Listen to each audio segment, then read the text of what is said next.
పదగ్రస్తము.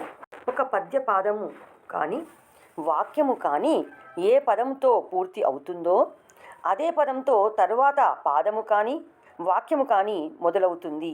దీనిని ముక్త పదగ్రస్తము అంటారు. ఉదాహరణకు వచ్చినట్టయితే, అదిగదిగో మేడ, మేడ పక్కన నీడ, నీడలో ఉన్నది దూడ, దూడ వేసింది పేడ.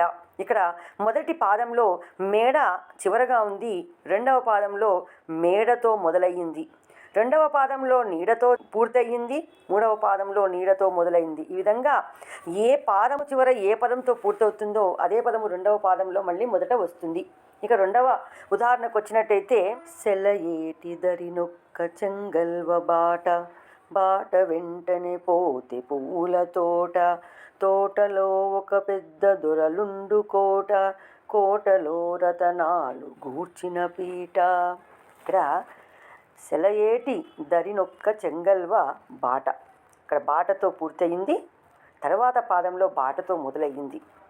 ఈ విధంగా పూర్తి అయినటువంటి వాక్యము చివర ఉన్నటువంటి పదము తర్వాత పాదంలో రావడమే ముక్త పదగ్రస్తము.